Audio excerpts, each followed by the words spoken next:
और उस राख में से तो दोस्तों फाइनली बॉलीवुड के रियल अन्ना यानी कि सुनील शेट्टी, विवेक ओबरॉय और सूरज पंचोले की आने वाली मच अवेटेड फिल्म केसरी वीर का शानदार, लाजवाब, जबरदस्त, बेहतरीन, ऊर्जा से भरपूर ट्रेलर जारी किया जा चुका है। हर एक सोशल मीडिया प्लेटफॉर्म पर इस बात की जानकारी के साथ कि भैया 16 मई के बाद यह फिल्म बॉक्स ऑफिस पर मचाने वाली है तबाही, जिसकी चर्चा हर एक सोशल मीडिया प्लेटफॉर्म पर होने लगी है। तो भाई क्या खास बात है इस फिल्म के ट्रेलर में, क्या खास बात है केसरी वीर में कि भैया जिसको लेकर चर्चाओं का बाजार गर्म हो गया है। चलिए मैं आपको समझाने की कोशिश करता हूं केसरी वीर के ट्रेलर के रिएक्शन के माध्यम से। हेलो फ्रेंड्स, मैं हूं नरेंद्र और मैं आपका एक बार फिर से स्वागत करता हूं हमारे चैनल यानी कि वायरल न्यूज जंक्शन में।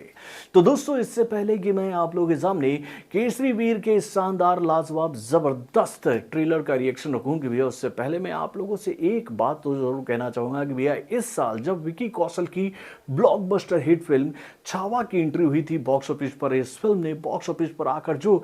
कयामत कहे तो भैया ला दी थी। जो इस फिल्म ने कामयाबी हासिल की, इस फिल्म को जो पब्लिक का प्यार मिला, उसको देखने के बाद दिमाग में एक ही सवाल उठ रहा था कि भाई क्या इस साल बॉलीवुड की और कोई दूसरी ऐसी फिल्म आएगी जो कि भाई छावा के रिकॉर्ड को चुनौती दे पाए, छावा की ही तरह बॉक्स ऑफिस पर कामयाबी हासिल करे, इस फिल्म की चर्चा भी वैसे ही हो जैसे कि भैया छावा की हो रही थी। तो भाई केसरी वीर के ट्रेलर को जब आप लोग देखोगे तो आपको भी वो कहें एनर्जी हासिल होगी इस फिल्म के ट्रेलर को देखकर। जी हाँ, इस फिल्म के ट्रेलर में वो पोटेंशियल नजर आ रही है जिसको देखकर हम लोग ये बात कह रहे हैं कि भाई अगर ट्रेलर इतना पावरफुल, इतना जानदार, इतना शानदार, इतना कहें तो भैया उम्दा है, तो ये फिल्म तो और भी धाकड़ होगी। और हम लोग भैया यही उम्मीद लगाएंगे कि इस फिल्म को धाकड़ होना चाहिए। भाई जब मैं इस फिल्म के ट्रेलर को देख रहा था तो भैया इस फिल्म में दिखाए जाने वाला हर एक विजुअल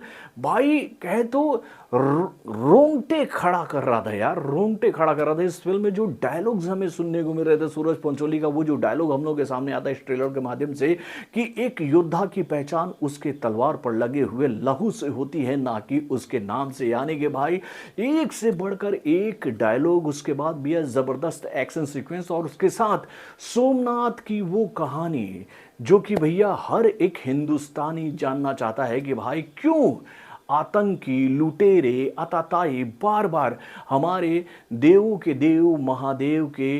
प्रमुख मंदिरों में से एक सोमनाथ पर अटैक करते थे। सोमनाथ पर क्यों इतने सारे अटैक हुए और उन अटैक्स को रोकने के लिए, उन लुटेरों के इस मंसूबे पर पानी फेरने के लिए हमारे देश के वीर सपूतों ने क्या क्या बलिदान दिए हैं, इसी की कहानी लेकर आने वाली है ये फिल्म जिसका नाम है केसरी वीर। तो दोस्तों वाकई में ट्रेलर बहुत ही शानदार है, इस फिल्म में नजर आने वाला हर एक विजुअल बहुत ही शानदार है। और भाई ये फिल्म हमारे देवों के देव महादेव के कहे तो भैया प्रसिद्ध मंदिर सोमनाथ की कहानी को लेकर आ रही है सिनेमाघरों में। तो हम लोग ये बात कह सकते हैं कि भैया इस फिल्म को तो इंडिया का बेशुमार प्यार मिलने वाला है मेरे भाई। दोस्तों इस फिल्म में हर एक कलाकार अपना कहे तो भैया सब कुछ देने की कोशिश कर रहा है, उसके पास अभिनय का जो भी जादू है हर एक कलाकार कूट कूट कर अपने अभिनय का प्रदर्शन कर रहा है। चाहे हम बात करें सूरज पंचोली की, सूरज पंचोली का किरदार इस फिल्म में बहुत ही इंटेंस नजर आ रहा है।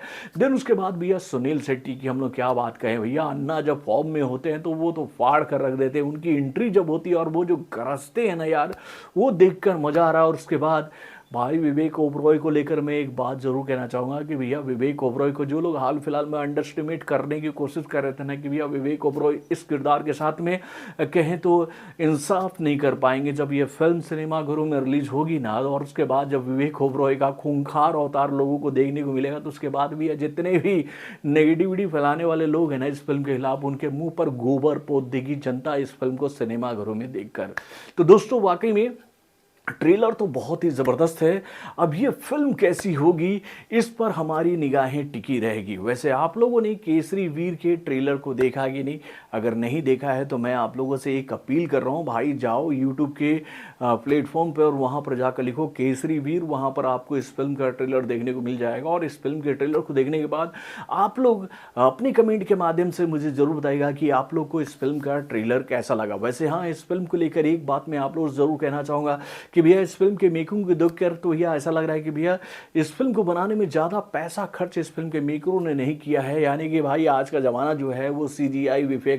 VFX और कहें तो भाई और भी कई सारे एलिमेंट्स से बनने वाली फिल्मों का है, और उसके वजह से भैया फिल्में बेहतरीन हो जाती है सिनेमाघरों में। लेकिन मेरा मानना ये है कि भाई CGI VFX तभी काम करता है जब फिल्म की कहानी अच्छी हो और उस फिल्म में नजर आने वाले सभी कलाकार अपना अच्छा प्रदर्शन कर रहे हो। तो भैया अगर फिल्म की कहानी अच्छी हुई और भाई डायरेक्शन लाजवाब हुआ और सारे किरदारों ने अपने किरदार के साथ में जस्टिफिकेशन कर दिया है, तो आप समझ लो कि भैया CGI और VFX देखने के लिए जनता नहीं जाएगी, इस फिल्म की कहानी को देखने के लिए जनता जाएगी कि भाई किस सूरवीर की कहानी को लेकर आ रही है भाई केसरी वीर। तो दोस्तों मुझे ये पोटेंशियल इस फिल्म में नज़र आ रहा है, और इसी को देखने के बाद मुझे ऐसा लग रहा है कि यार इस फिल्म की चर्चा हमें करनी चाहिए और इस फिल्म को सपोर्ट करना चाहिए, ताकि ऐसी फिल्में बॉलीवुड में बने और भाई लोगों को हमारे इतिहास के पन्नों को पलटने का मौका मिले, और भैया लोग ये जान सके कि भैया भूतकाल में जो बीता हुआ हमारा वक्त है,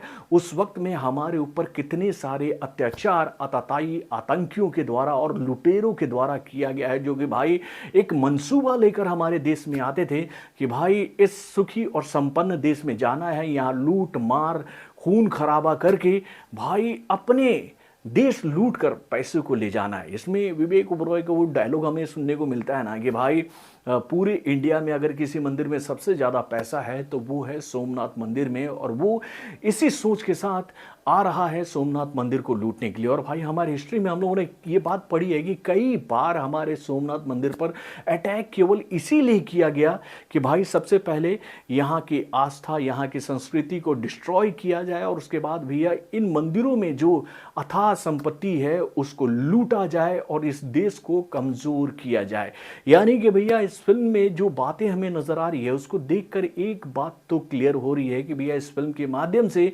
हमें ये बात बताने की कोशिश की जाएगी कि भाई हमारी संस्कृति हमारी सभ्यता को ठेस पहुंचाने का असल मकसद क्या होता था आतंकवादी लुटेरे और आतताइयों का, जो कि भाई बाहरी देशों से आते थे, जहां पर खाने के लाले पड़े रहते थे। कबीले में रहने वाले ये जो लुटेरे होते थे वो क्यों बार बार इंडिया पर अटैक करते थे और उनके अटैक करने का मोटिव क्या था। तो भाई सोमनाथ को लेकर ये बात भी कही जाती है कि भैया सोमनाथ पर अटैक इसीलिए बार बार किया जाता था कि भैया अगर ये सारे मंदिर टूट जाए और इसका कहें तो भैया विनाश हो जाए, तो उसके बाद इंडिया की जो संस्कृति है जो सभ्यता है उस पर ऐसा आघात पड़ेगा कि ये जो समुदाय है ना, ये जो देश है वो टूट कर ख़त्म हो जाएगा और यहाँ पर एक नया कल्चर पैदा हो जाएगा। तो भाई कई सारी चीज़ों का मिश्रण होगा इस फिल्म में, मुझे ऐसा लग रहा है, जो कि भैया हर एक हिंदुस्तानी को देखना चाहिए कि भाई हमारे देश पर कितने सारे अत्याचार उन लुटेरों उन आतंकियों और उन आतताइयों ने किया है, और उनको मुंह तोड़ जवाब देने के लिए हमारे देश के सूरमाओं ने अपनी लहू को किस तरह से हंसते हंसते बहा दिया है मेरे भाई। तो बॉलीवुड से जुड़े और भी कई सारे खबरों को जानने के लिए हमारे चैनल यानी कि वारुण जंक्शन को सब्सक्राइब करना ना भूलिएगा, और हमारे अपडेट्स को जानने के लिए बेल आइकन को जोर दबाइएगा।